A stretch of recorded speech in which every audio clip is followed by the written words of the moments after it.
जय हिंद बच्चों। आज हम लोग यूनिट सेकेंड के फाइनाइट इंटीग्रेशन के 6.1 के अभ्यास करने जा रहे हैं प्रश्नावली, और ये काफ़ी सहज है। जो पिछले जितने भी इंटीग्रेशन के फार्मूले सॉल्व किए गए फार्मूलों से, जो इंटीग्रेशन उधर सॉल्व किए गए वही क्वेश्चन इधर हैं। अब बस इसमें लिमिट बस शो कर दिया है और कुछ है नहीं। इसका पहला लेक्चर हो चुका है, आज लेक्चर नंबर 2 है। लेक्चर नंबर 2, इसे विशेष ध्यान दें। इसका पहला क्वेश्चन है integration 1 to √3 dx upon 1 plus x square. अब मालूम है इसको हम सॉल्व करेंगे तो लिख सकते हैं सॉल्व आई इक्वल टू, लिख सकते हैं solve I equal to integration 1 to √3 dx upon 1 plus x square. अब इसमें करना क्या है बच्चों? तो इस बस इसमें यही करना है कि 1 अपान 1 प्लस एक्स स्क्वायर का इंटीग्रेशन अगर आप करो एक्स के सापेक्ष तो tan इनवर्स एक्स लिखते हैं। तो वही लिखेंगे, यहाँ पे लिख सकते हैं tan इनवर्स एक्स। अब जैसे आप tan इनवर्स एक्स लिखते हैं तो तत्पश्चात आप लिमिट शो करना होता है। भाई लिमिट इसका है 1 से और कहाँ तक है तो √3। तो हम करेंगे क्या भाई? तो हम यहाँ 1 से √3x तक करते हैं। अब क्या होगा? तो एक बार अपर लिमिट x के प्लेस पे और एक बार लोअर लिमिट x के प्लेस पे पुटअप करते हैं। तो देखें tan इनवर्स है ऑलरेडी, और यहाँ पे एक बार अपर लिमिट क्या है 3 √3 है। चलो भाई लोअर लिमिट देखें तो माइनस करके लिखते हैं tan इनवर्स x के प्लेस पे 1 रखेंगे। क्या रखेंगे? 1। ये हुआ। यहाँ से आप पाते हो ये वैल्यू, यहाँ से हम देखते हैं कि √3 किसका वैल्यू आता है भाई?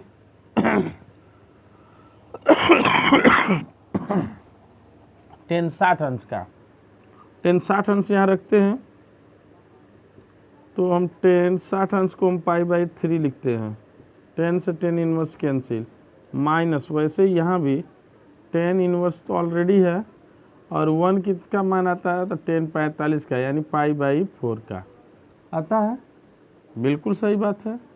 आप इसको कटा दो, कटाने के बाद क्या करते हैं, इसमें प्लस सी वगैरह नहीं लिखा जाता है, यानी आंसर कितना आ जाएगा 3 π/3 माइनस π/4। ये आया। अब क्या करना भाई? यहाँ 3 4 का एलसीएम 12 होता है, 3 4 का एलसीएम 12 होता है।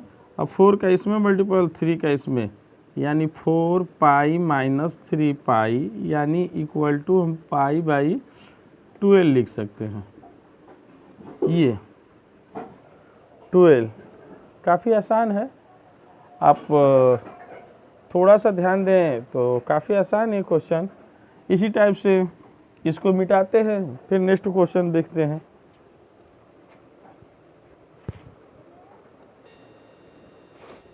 देखा जाए बच्चों क्वेश्चन नंबर 2 को। क्वेश्चन नंबर 2 में हम देखते हैं कि इसको अगर हम लिख दें सॉल्व, तो i इक्वल टू लिखेंगे यहाँ से integration 0 to π/2 √1 minus cos x into dx। तो अब यहाँ क्या पाते भाई, 1 को लिख सकते हैं sine square theta plus cos square theta. तो लिखते हैं और इसको चलो तो sine square theta plus cos square theta, या एक और काम कर सकते हैं, यहाँ पे माइनस है तो साइन रहता है तब ये प्रक्रिया लगाते हैं, लेकिन कॉस रहता है तो हम कास के लिए फार्मूला है। चूँकि हम जानते हैं कौन कौन से फार्मूले भाई, कॉस 2 थीटा 2x का फार्मूला 2 होते हैं, एक होता है 1 माइनस 2 साइन स्क्वायर x। तो यहाँ देखें, इसको हम लगाते हैं तो काफ़ी सहज है, यही फार्मूला यहाँ सेट होगा, क्योंकि हम जानते हैं इसी फार्मूले को यहाँ सेट करेंगे तो ये आसानी से सॉल्व हो जाएगा। तो इसको लिख सकते हैं आई इक्वल टू इंटीग्रेशन, ध्यान दें, I equal to integration 0 to pi by 2 और यहाँ से अंडर रूट, यहाँ से लिख सकते हैं 1 माइनस, अब देखो ये वाली वैल्यू पूरा रख दो तो 1 माइनस 2 साइन स्क्वायर एक्स होगा आई इंटू डी एक्स। ध्यान दें ये, अब बताओ यहाँ से, तो इसको तोड़ेंगे तो हो जाएगा इंटीग्रेशन 0 टू पाई बाई 2। अब आओ इसको तोड़ो, ये ब्रैकेट को तोड़ो, तो जैसे तोड़ेंगे तो 1 ये माइनस हो जाएगा और यहाँ माइनस माइनस प्लस हो जाएगा, ये हो जाएगा 2 साइन स्क्वायर एक्स, यहाँ बाहर है इंटू डी एक्स। ये इससे ये कैंसिल, इतने को हम लिख सकते हैं इंटीग्रेशन 0 टू पाई बाई 2 और यहाँ लिख सकते हैं अंडर रूट 2। तो अंडर रूट 2 है तो अंडर रूट 2 अलग कर लेते हैं, अचर पद है, और इसको साइन स्क्वायर यानी under root sine square x d x, तो रूट से स्क्वायर कैंसिल, यानी इतने को लिख सकते हैं 2 अचर पद है, इसको बाहर कर लें इंटीग्रेशन से और यहाँ 0 टू पाई बाई 2 कर लें और यहाँ कर लें साइन एक्स डी एक्स। अब हम पाते हैं यहाँ से, इस हम जानते हैं, क्या जानते हैं भाई, साइन एक्स क्या होता है minus cos x, minus cos x, और 2 अंडर रूट 2 पहले से है और लिमिट लगाते 0 टू पाई बाई 2।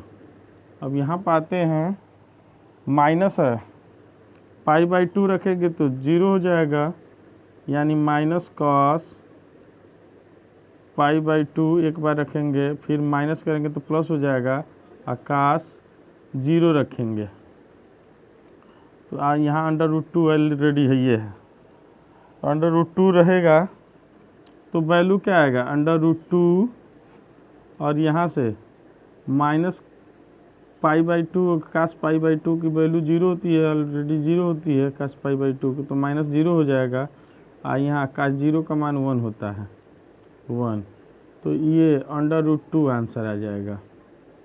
कितना आंसर आया अंडर रूट 2, दिख रहा है कि नहीं, देखते हैं फिर मिटाते हैं फिर क्वेश्चन करते हैं, दिखना चाहिए, दिख रहा है। अब देखा जाए क्वेश्चन नंबर 3, तो इसको सॉल्व करते हैं। आई इक्वल टू मान लेते हैं इतना sine Q x d x, integration 0 to pi by 2 के साथ हो डी एक्स का।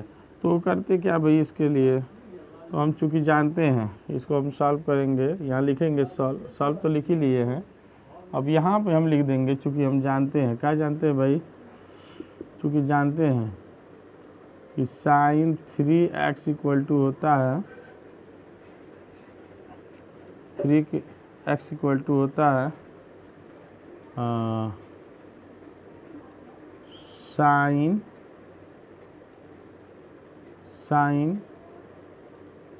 और इसको कर लेते हैं Q x minus 3 sine x, ये होता है। अच्छा यहाँ पे 4 साइन, यहाँ ध्यान दें थोड़ा सा फार्मूला दिमाग से हट रहा है, ये साइन 3x इक्वल टू हम लिख सकते हैं डायरेक्ट फार्मूला ये होता है इसका, साइन क्यू एक्स का डायरेक्ट फार्मूला होता है 3 sine x minus sign 3x, ये होता है। तो इससे ये फार्मूला से हम बना सकते हैं साइन, यानी साइन 3x इक्वल टू होता है, इसको इधर ट्रांसफ़र कर दो, ये 3 और बटा में कितना होता है भाई 4, तो इसको हम बना सकते हैं, इतना होता है। तो इसको हम लिखते सही तरीके से कैसे हैं, तो इसको लिखते हैं sign 3x minus 4 sign QX, ये होता है, ये फार्मूला होता है।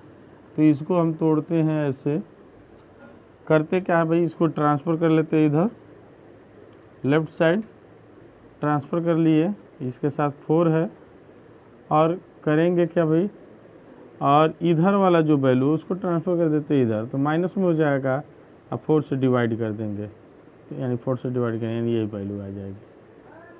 कितना आ जाएगा, 9, हाँ ये इतना आ जाएगा 4। चलो भाई ये रखते हैं इसको, तो इसको ये इससे फार्मूला से बना है, तो इसको रखा जाए यहाँ पे, तो ये हो जाएगा integration I equal to integration 0 to π/2, और यहाँ देखें साइन क्यू को हम रख सकते हैं इतना 3 sign x minus sign 3x बटे में 4 इंटू DX। देख लें सही है कि नहीं है, तो सही होना चाहिए फार्मूला, सही होना चाहिए, सही होना चाहिए, सही है, सही है, सही है। अब इसको अलग अलग हम तोड़ लेते हैं, तो ये 3/4 कॉमन कर लेते हैं, π/2 कर लेते हैं, और यहाँ लिख देते हैं साइन x और DX, और इसी टाइप से -1/4 कॉमन कर लेते हैं, इंटीग्रेशन 0 to π/2 रहेगा, और यहाँ ले लेते हैं साइन 3x DX। अब इसको सॉल्व करेंगे तो 3/4 माइनस cos x,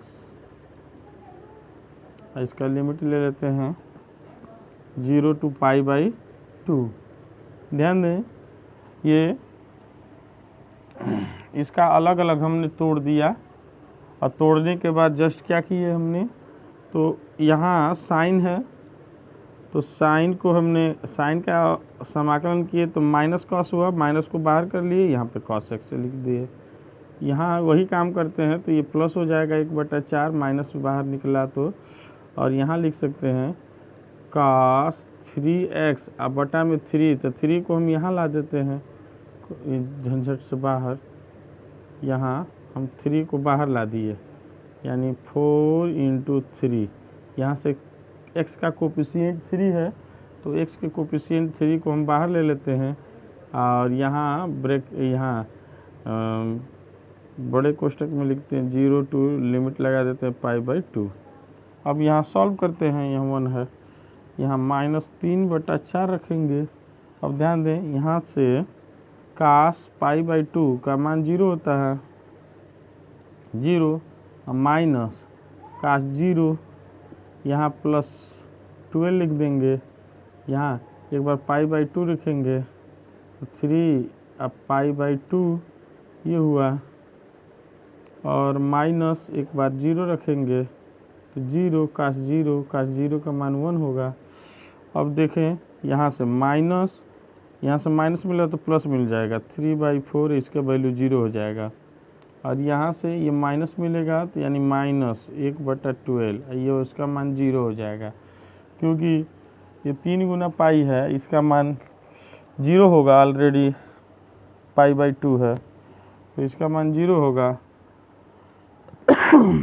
अब देखें ये जो वैल्यू आ रहा है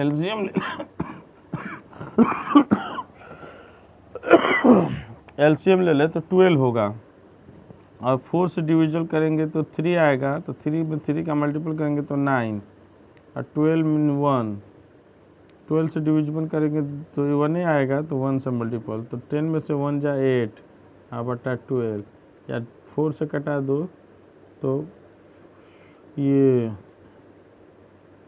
2/6,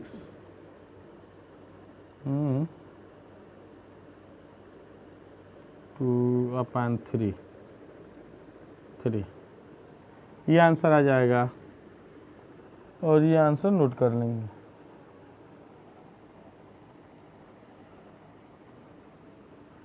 ये आंसर हो गया, इसको नोट कर लिया जाए। तीसरा है, इसको नोट कर लिया जाए। फिर आगे देखते हैं क्वेश्चन नंबर नेक्स्ट देखा जाए और क्वेश्चन लेते हैं। अच्छा एक और है क्वेश्चन, एक उसको भी ले लेते हैं, उसको भी ले लेते हैं। ये आंसर लिख देंगे, दिखना चाहिए बोर्ड पे, दिख रहा होगा ये। तो मिटाते हैं इसको, फिर नेक्स्ट क्वेश्चन देखा जाए और इसके क्वेश्चन को अभ्यास करते हैं। देखा जाए next question, question number 4 solve किया जाए। आई इक्वल टू लिख सकते हैं इंटीग्रेशन 0 to π/6 और यहाँ लिख सकते हैं √1 minus sine 2x into d x. चूँकि काश था तो हम फार्मूले दूसरा रखे थे, लेकिन साइन के लिए कुछ फार्मूला दूसरा रखेंगे। इंटीग्रेशन 0 to π/6 ये लेंगे। और ध्यान दें यहाँ हम लिख सकते हैं 1 को, हम जानते हैं कि 1 बराबर क्या होता है भाई, हम sign square x plus cos square x को भी तो 1 कहते हैं, तो 1 कर लेंगे यहाँ पे, यानी sign square x plus cos square x और माइनस यहाँ से 2 sine x into cos x. तो ध्यान दें इंटू डी एक्स, चूँकि ये भी जानते हैं कि 2 sine x into cos x की वैल्यू होती है साइन 2x। ये जाने इतना लिख सकते हैं। इतना का ये a का स्क्वायर b का स्क्वायर माइनस 2ab, यानी मतलब वर्ग एक बना रहा है। तो 0 to π/6 अंडर रूट लिख सकते हैं sine x plus cos x, minus है तो माइनस कर लेंगे x का whole square into d x. इस रूट से ये कट जाएगा, क्या कट जाएगा, तो इसको लिख सकते हैं 0 to π/6 और इतने को लिख सकते हैं साइन एक्स और minus cos x into d x. ध्यान दें इसका हम समाकलन करेंगे तो माइनस कॉस एक्स होगा और इसका समाकलन करेंगे तो साइन एक्स होगा, और माइनस को बाहर निकाल दें तो यहाँ 0 to π/6 एक बार ले लेते, माइनस बाहर है और यहाँ प्लस हो जाएगा। कास एक्स का मान कितना हो जाएगा, कॉस के जगह पे लिखेंगे π/6 और यहाँ साइन के जगह पे लिखेंगे π/6। एक ये होगा, माइनस कर लेते हैं, एक बार कास के साथ लिखेंगे 0 और एक बार माइनस साइन के साथ लिखेंगे 0। अब यहाँ से पाते हैं, यहाँ से देखा जाए तो यहाँ से वैल्यू ऊपर ही लिख देते हैं। यहाँ लिख सकते हैं आई इक्वल टू 30 अंश, मतलब काश 30 अंश का मान होता है √3/2 और माइनस पहले आगे है, शुरू में ही माइनस लगा हुआ है यहाँ, ये ध्यान दें। और यहाँ लिख सकते हैं प्लस, इसका वैल्यू हाफ होता है 1/2 और 0 का मान होता है, काश 0 का मान 1 होता है, साइन 0 का मान कुछ भी नहीं हो, मतलब 0 होता है, मतलब उसको लिखने का कोई आवश्यकता नहीं। माइनस यहाँ ध्यान दें √3 यानी बेस इक्वल, तो सॉरी ये हर इक्वल है तो इसके अंश जुड़ जाएंगे, यानी यहाँ लिख सकते हैं √3 + 1 और -1, यानी इसको हम सॉल्व करें तो आई इक्वल टू लिखा जा सकता है -2 और +1, तो -1 हो जाएगा, यानी √3 - 1/√3 सॉरी 2 ये आंसर लिख सकते हैं। तो काफ़ी आसान है ये क्वेश्चन, और भी देखते हैं, क्वेश्चन उठा लेते हैं। तो आज के लिए बस इतना ही क्वेश्चन रखते हैं और क्वेश्चन फिर करेंगे। देखें, ठीक है, धन्यवाद बच्चों आज के लिए। जय हिंद।